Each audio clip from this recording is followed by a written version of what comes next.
Neza cherche une solution, la trouve avec Eloriné à la ligne bleue. Eloriné, oh la là passe là au là deuxième là là poteau. là là. Oh, le palais finalement qui vient franchir la ligne. Quelle passe. C'est la première fois dans cette série que Rouen mène au score. Ils ont poussé depuis le début de ce match et les voilà récompensés 1-0. Magnifique but. Une belle connexion finlandaise sur ce but-là. Ah, il avait fait l'arrêt, Stepanek, au début sur la première Je intention. crois, il Oui. faut voir les images, mais On a l'impression. en tout cas une passe transversale magnifique d'Eloriné, pardon. Félicité par ses coéquipiers Ah, Eloriné, ouais. parce que là il a vu un jeu que personne n'a vu. On appelle ça un but offert normalement. C'est une cage vide. Hein. Alors on va revoir grâce aux caméras de Nicolas Ruot. Ah oui, c'est passé une première fois et une deuxième. Il a été battu 2 fois là-dessus, mais ça va compter pour un but. Pour Est-ce qu'il tape les le poteau, Dragons peut-être de Rouen. Ah oui, il tape le poteau oui, au c'était premier. poteau, Oui, c'était poteau, c'était pas but. bon bah voilà, Rouen a ce qu'ils voulaient et ce qu'ils veulent, hein, le premier but. Oui. À voir la réaction maintenant. Première fois Oh, qu'ils sont attention. menés avec le lancer de Oh, Adel quel- Koudry et l'arrêt importantissime de Pintaric quelques secondes après l'ouverture du score des Dragons de Rouen. La réaction des Brûleurs de Loup. Ouais. Dylan Fabre, que c'était bien fait. Le but sensationnel. Bah, L'égalisation, ça n'aura duré que quelques secondes. Cet avantage pour les Dragons de Rouen. L'électrisant Dylan Fabre. C'est ce que j'allais dire. Ils allaient essayer de remettre la pression tout de suite sur le camp rouennais. Ah, cette fois, ça a marché tout de suite. En tout cas, Dylan a fait un énorme travail en zone offensive. On voit sa rapidité, ses changements de direction qui font toute une différence.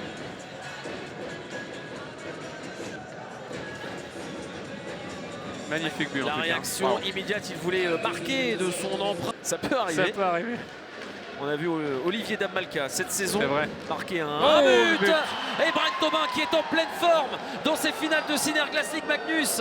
Le lancer qui vient nettoyer la toile d'araignée de Mattia Pintaric et les Brûleurs de Loup qui prennent l'avantage pour la première fois du match de Buzyn.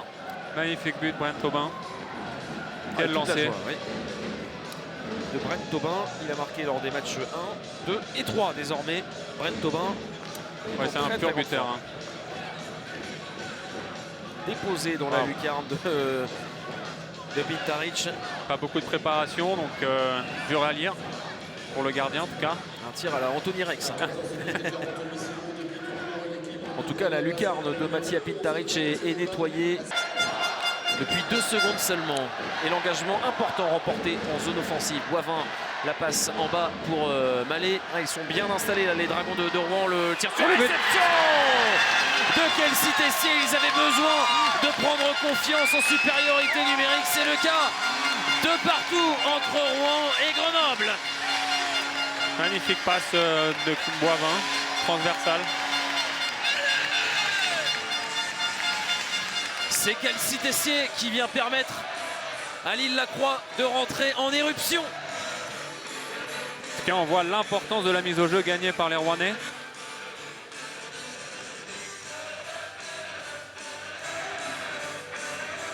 Ah, il n'a pas hésité une seule seconde là-dessus. Kelsey Tessier, c'est parti vite, c'est parti fort. Et c'est encore un but inscrit en supériorité numérique dans cette partie.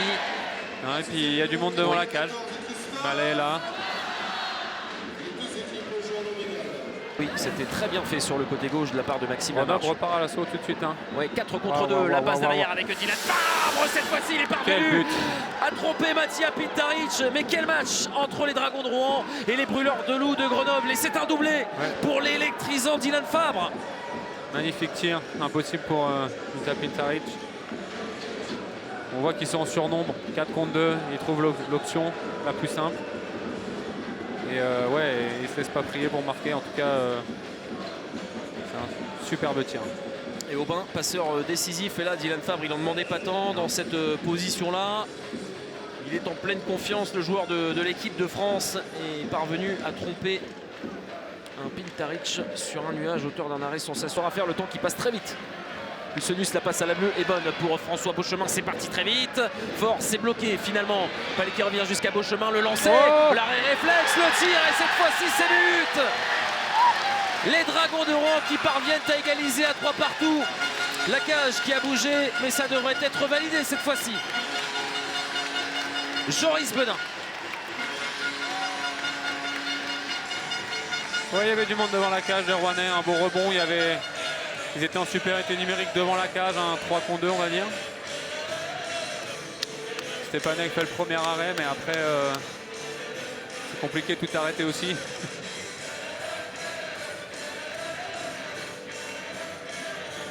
On avait parlé de l'importance de la supériorité numérique et pour l'instant ils en profitent, hein, les Dragons de Rouen dans cette partie. Alors certes la cage a bougé, mais là c'était vraiment sur le lancer, donc ça aussi c'est une nouvelle règle. Le but qui est validé.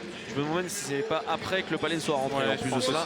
Mais derrière, attention, ça fait un contrôle avec un tir enchaîné qui a été bloqué par les Brûleurs de Loup, qui vont pouvoir accélérer par l'intermédiaire de Dylan Fabre sur le côté droit. Dylan Fabre, oh que c'est bien fait. Oh, il a tenté entre les jambes. C'est un triplé. Il est monumental. Dylan Fabre qui permet à sa formation de reprendre les devants. Triplé pour l'international français. 4-3 pour les Brûleurs de Loup. Magnifique action individuelle. Bon, en tout cas, il marque ce match numéro 3 de son empreinte complète. Oui. Vous en avez parlé avant la rencontre, de son envie. Et là, il est dans ses œuvres. Dylan Fabre, l'accélération. Et quelle capacité aussi à repiquer dans l'axe pour mettre le palais entre les jambes. Ça, c'est un but, waouh. C'est ça, c'est un but waouh. C'est très clairement le mot. C'est vraiment le talent. Difficile de trouver d'autres mots pour qualifier. Il est en tenue, est-ce que c'est une blessure, est-ce que c'est autre chose? Oui. Oh, attention à ce palais qui est récupéré. Et ils en profitent parfaitement, les Dragons de Rouen. Toute la joie de Kylian Le Bornand. Ce match n'est pas terminé. 4 partout à 12 minutes de la fin du 3e tiers. Il y a Rouen qui bénéficie d'un coup de pouce là. Et il en a parfaitement profité, Kylian Le Borgne. Une erreur de Stepanek, malheureusement il n'est pas pour orange fin. C'est un problème de bande, j'imagine, ou de palais qui rebond. On va revoir ce qu'il s'est passé là-dessus. Le palais qui est mis en fond de territoire. Ah oui, il s'est un petit peu emmêlé les pinceaux. C'est un peu de sa faute aussi, avec sa crosse. Le patin derrière. Derrière, il n'a pas pu... énorme de ces deux gardiens dans cette prolongation. D'un côté Pintaric et de l'autre Stepanek. Quel Tessier. Le Jacquet peut continuer. Et finalement c'est Chakashvili qui vient faire exploser l'île Lacroix. Le but victorieux en prolongation pour les Dragons de Rouen. Et cette finale qui est totalement relancée. 2 matchs à 1 pour les Brûleurs de Loup. Ouais, un petit échauffouré. Damien n'est pas d'accord avec les arbitres. Chakashvili, l'homme providentiel de cette formation des Dragons de Rouen.